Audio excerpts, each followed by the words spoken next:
You need to know how the universe works, and you need to know how the economy works. The biggest terrestrial problem we've got is sustainable energy, but the production and consumption of energy in a sustainable manner. We had to change people's perception of an electric vehicle because they used to think of it as something that was slow and ugly and had low range. If you're going to create a company, the first thing you should try to do is create a working product. When I was young, I didn't really know what I was going to do when I got older. People kept asking me, but then eventually I thought that the idea of inventing things would be really cool.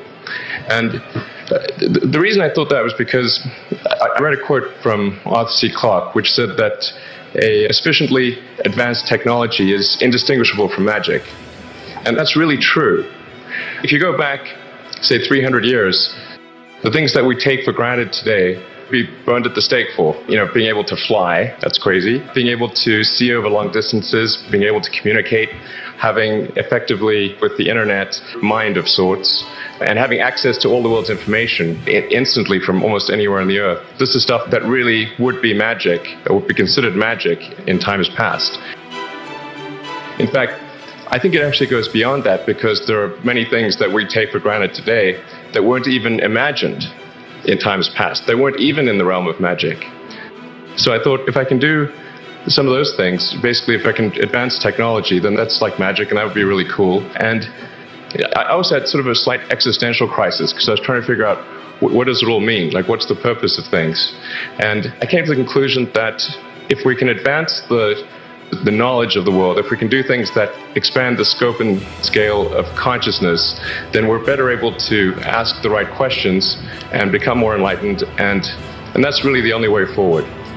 So I studied physics and business, because I figured in order to do a lot of these things, you need to know how the universe works, and you need to know how the economy works, and you also need to be able to bring a lot of people together to work with you to create something, because it's very difficult to do something as an individual if it's significant technology.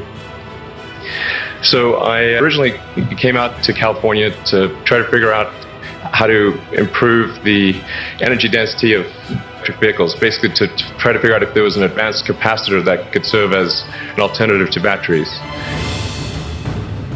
And that was in '95. And that's also when the internet started to happen. I thought, I can either pursue this technology where success may not be one of the possible outcomes, which is always tricky, or participate in the internet and be part of it. So I decided to drop out and did some internet stuff,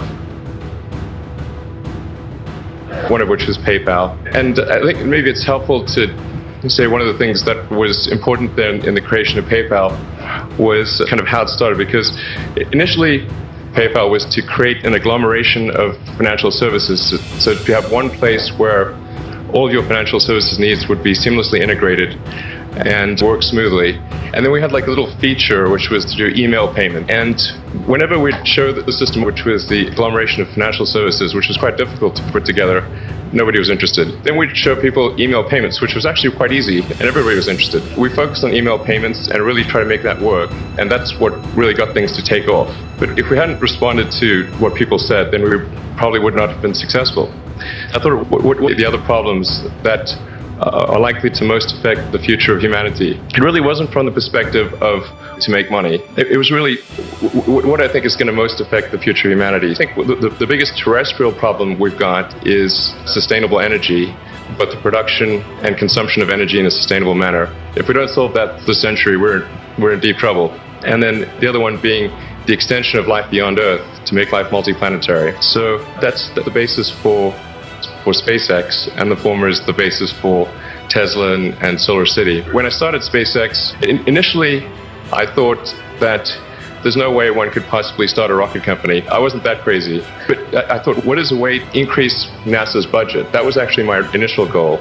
So I thought, if we can do a low-cost mission to Mars, then you'd have this great sort of money.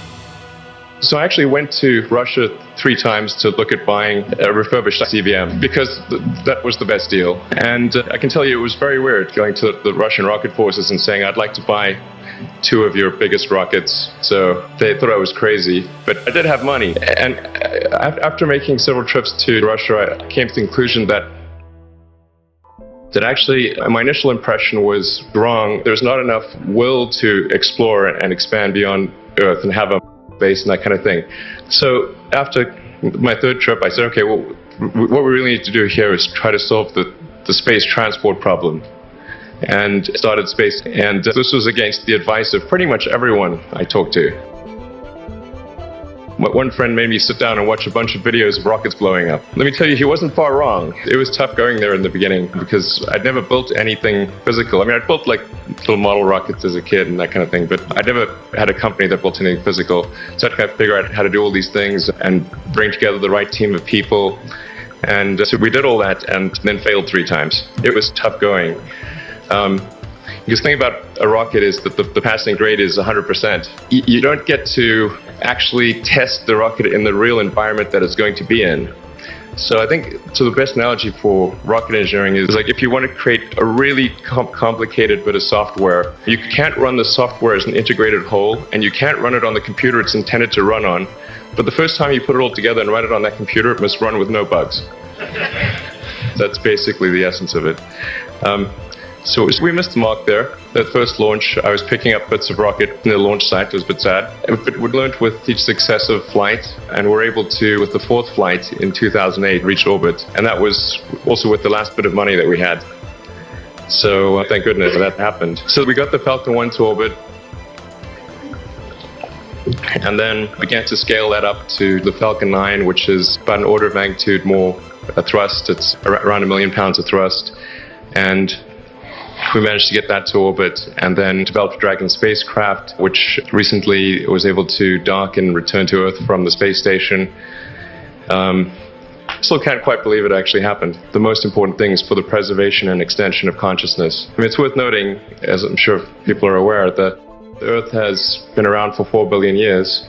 And civilization, at least in terms of having writing, has been around for 10,000 years, and that's being generous. I'm actually fairly optimistic about the future of Earth. I think things will most likely be okay for a long time on Earth.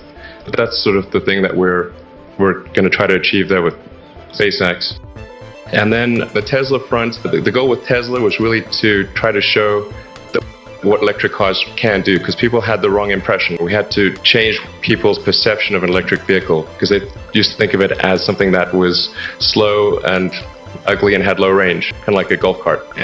So that's why we created the Tesla Roadster, to show that you can be fast, attractive, and long range. And it's amazing how, even though you can show that something works on paper, and the calculations are very clear, until you actually have the physical object and they can drive it, it doesn't really sink in for people. And so that is something worth noting. If you're going to create a company, the first thing you should try to do is create a working prototype.